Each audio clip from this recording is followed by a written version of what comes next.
രാജാവാകുന്ന നിത്യസത്യവചനത്തിനായി ഞങ്ങൾ അങ്ങയെ സ്തുതിക്കുന്നു. യേശുവേ, അങ്ങയുടെ പരിശുദ്ധാത്മാവിനെ നൽകി അങ്ങയുടെ മാഹാത്മ്യം കാണുവാൻ ഞങ്ങളുടെ ഉൾക്കണ്ണുകളെ തുറക്കണമേ. വചനമനുസരിച്ച് അങ്ങയുടെ സാക്ഷിയായി ജീവിച്ച് നിത്യജീവിതത്തിന് ഞങ്ങളെ അർഹരാക്കണമേ. ആമേൻ. വിശുദ്ധ പൗലോസ് ശ്ലീഹ കൊറിന്തോസുകാർക്ക് എഴുതിയ 1-ാം ലേഖനം 10-ാം അധ്യായം 1 മുതൽ തിരുവചനങ്ങൾ. വിഗ്രഹാരാധനയ്ക്കെതിരെ. സഹോദരരെ, നമ്മുടെ പിതാക്കന്മാരെല്ലാവരും മേഘത്തണലിലായിരുന്നുവെന്നും കടലിലൂടെ കടന്നുവെന്നും നിങ്ങൾ മനസ്സിലാക്കണമെന്ന് ഞാൻ ആഗ്രഹിക്കുന്നു. അവരെല്ലാവരും മേഘത്തിലും കടലിലും സ്നാനമേറ്റ് മോശയോട് ചേർന്നു.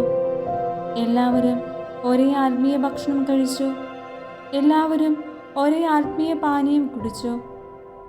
തങ്ങളെ അനുഗമിച്ച ആത്മീയ ശിലയിൽ നിന്നാണ് അവർ പാനം ചെയ്തത്. ആ ശില ക്രിസ്തുവാണ്. എന്നാൽ അവരിൽ മിക്കവരിലും ദൈവം പ്രസാദിച്ചില്ല. അവരെല്ലാം മരുഭൂമിയിൽ വെച്ച് ചിതറിക്കപ്പെട്ടു. അവരെ പോലെ നാം തിന്മ ആഗ്രഹിക്കാതിരിക്കാൻ ഇത് നമുക്കൊരു പാഠമാണ്.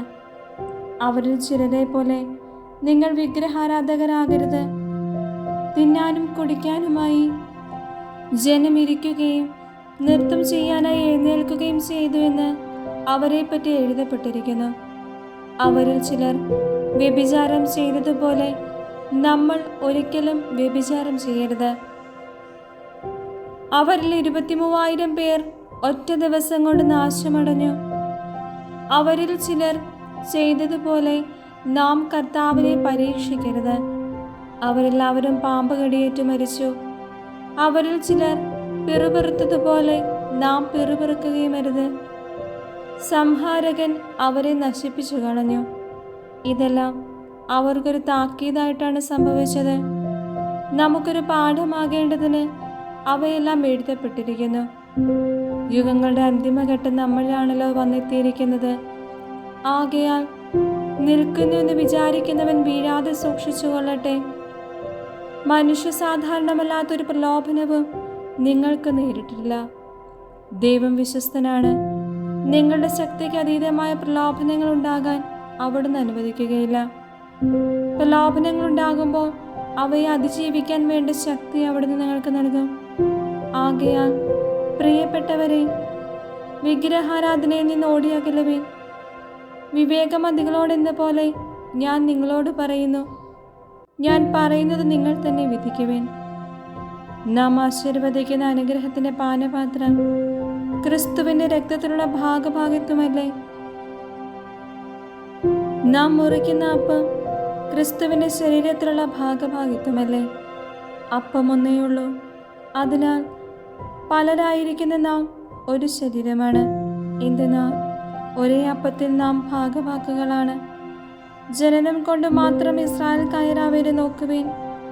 ബലിവസ്തുക്കൾ ഭക്ഷിക്കുന്നവർക്കല്ലേ ബലിപീഠത്തിലെ ഭാഗഭാഗിത്വം?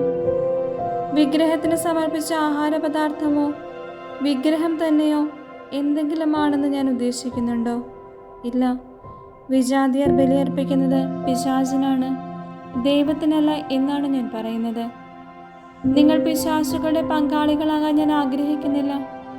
ഒരേ സമയം കർത്താവിൻ്റെ പാനപാത്രവും പിശാചുകളുടെ പാനപാത്രവും കുടിക്കാൻ നിങ്ങൾക്ക് സാധിക്കുകയില്ല. കർത്താവിൻ്റെ മേശയിലും പിശാചുക്കളുടെ മേശയിലും ഭാഗഭാക്കുകളാകാനും സാധിക്കുകയില്ല. കർത്താവിൽ നാം അസൂയ ഉണർത്തണമോ? നാം അവിടുത്തേക്കാൾ ശക്തരാണോ? എല്ലാം ദൈവമഹത്വത്തിന്.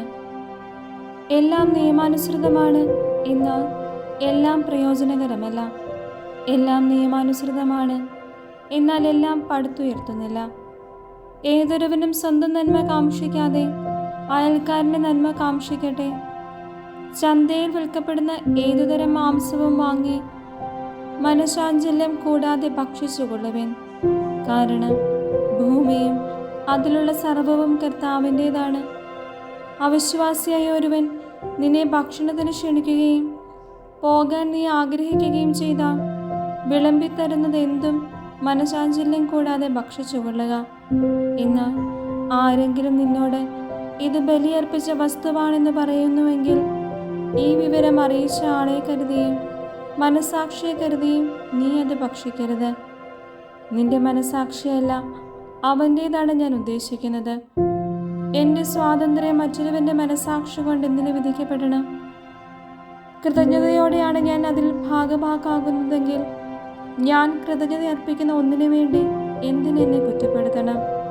അതിനാൽ നിങ്ങൾ ഭക്ഷിക്കുകയോ പാനം ചെയ്യുകയോ മറ്റെന്തെങ്കിലും പ്രവർത്തിക്കുകയോ ചെയ്യുമ്പോൾ അവയെല്ലാം ദൈവമഹത്വത്തിനായി ചെയ്യുവിൻ.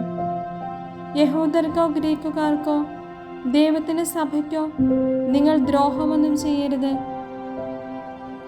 ഞാൻ തന്നെയും എല്ലാവരുടെയും രക്ഷയെ പ്രതി അനേകരുടെ പ്രയോജനത്തിനായി എൻ്റെ പ്രയോജനം നോക്കാതെ എല്ലാ കാര്യങ്ങളിലും എല്ലാവരെയും പ്രീതിപ്പെടുത്താൻ പരിശ്രമിച്ചുകൊണ്ടിരിക്കുന്നു.